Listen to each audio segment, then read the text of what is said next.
So about 6 months ago now, we moved house, and the original idea was that I would have a room that I would be able to set up kind of the stuff in that I like, I like having my kind of music stuff set up and my filming stuff set up and what have you.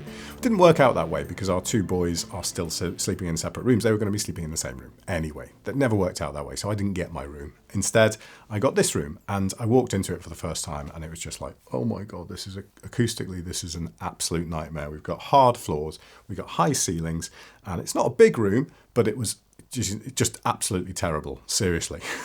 So I put up some acoustic foam and tried to dampen the sound a little bit. I couldn't slap it all over the walls because the room has to be used for other purposes as well. It's kind of like we sometimes eat in here.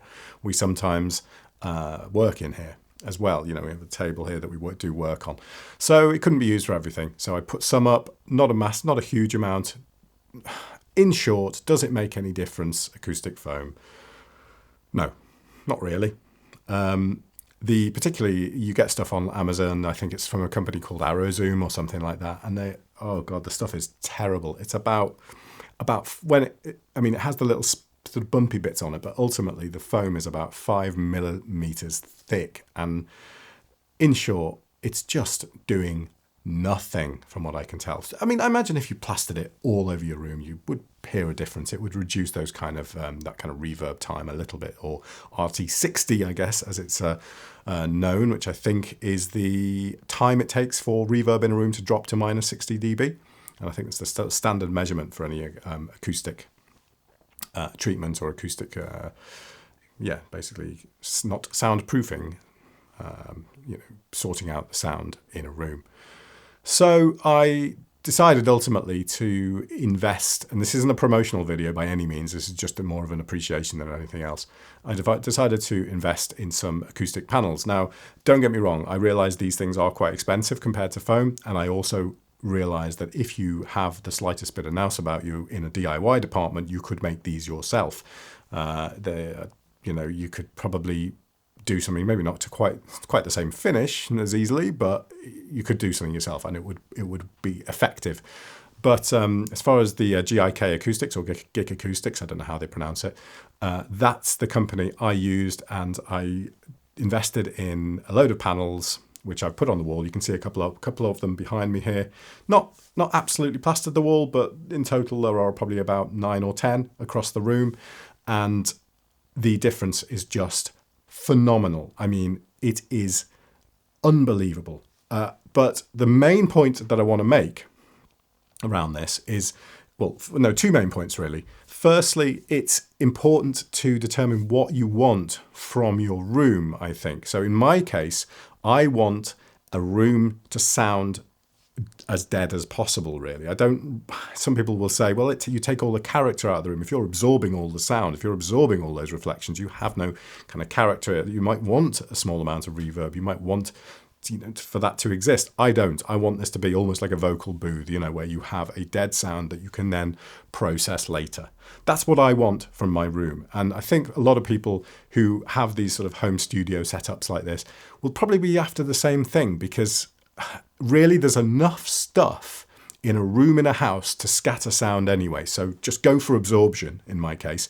Scattering will be dealt with by the table here, the glass desk here, the chairs, the furniture, the other stuff that's in the room will do the scattering. So don't worry too much about that. Go for absorption. And that's what I've gone for here. And the second point that I wanted to make was I was absolutely blown away when these things arrived for the first time. I just carried 2 of them, just 2, into the room in their plastic bags. And I was blown away by how much difference I could hear with them just being on the floor, leaning against the wall. I hadn't put them up yet, just 2 in the room. And I was like, wow, I can already hear a vast difference in the acoustics of the room compared to all the foam I had up at the time. So all the foam came down, and now we have a bunch of panels. Some people might not like the look of them. I really like the kind of minimal look of them. And to be perfectly honest, I think my partner prefers this look to foam, which, to be honest, looks quite messy and also can often look, I don't know, it's fine in certain circumstances, but if a room is to look in any way tidy, I think these do the job much, much better.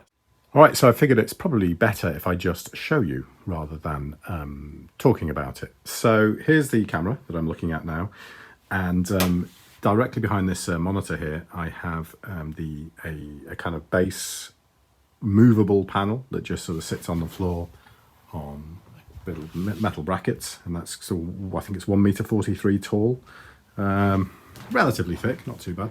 We've still got this blind. The lady who lived here in this house previously left this blind here. We haven't replaced it yet, and it just drives me mad because it's horrible.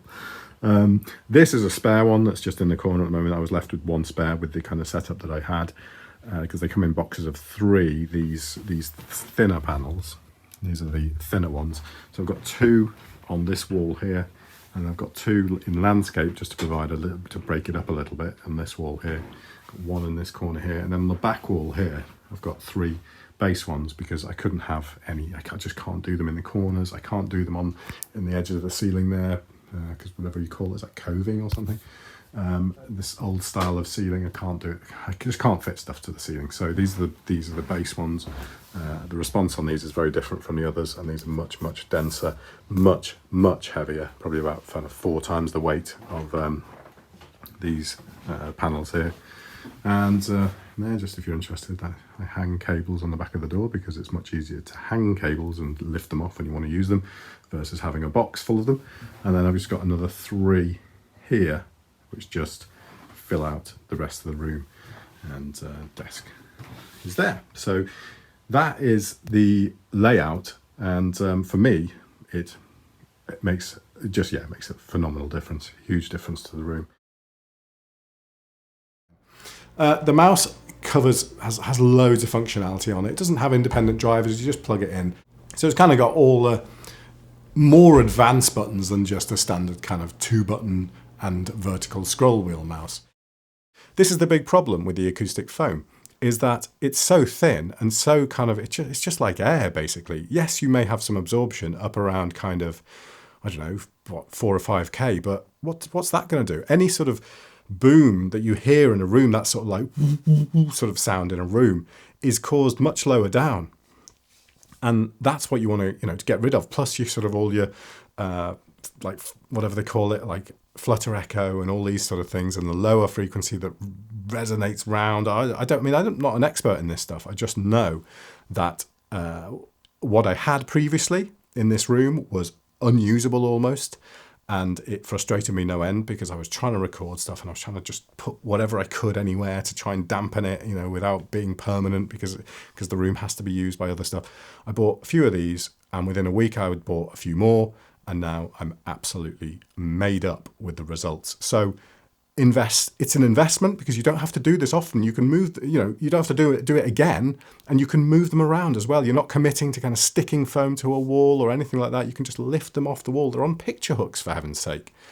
You can lift them off the wall. Some of them are on screws actually because they're a little heavier. The base ones are a little heavier, but you can lift them off the wall. So if I do end up getting the room that I originally wanted upstairs, I can just shift them and I can use them again. It's an investment. It's like a tripod on my camera, Yes, it costs more initially, but it's an investment, and trust me, if you're battling with foam, try a couple of these. Just go to their website, order just a box of 3. And I will almost guarantee you that you will be happier with the results of just a box of 3 than you will with all the foam that you can splatter all over the walls in whatever room you're using in your home.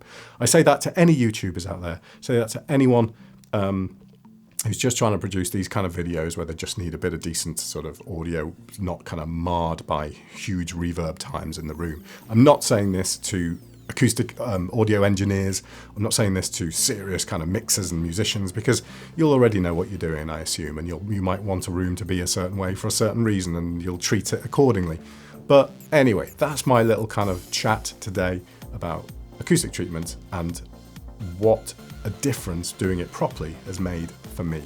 So anyway, I'll put links to the Gick Acoustics website in the description. As I say, this video is not sponsored. I just decided to invest, and I'm absolutely made up with the results. It's made a huge difference to the room. Thanks for watching, and if you've got any questions on what I've used or want to see some pictures or whatever, just let me know and I'll do my best to answer them. Thanks, bye.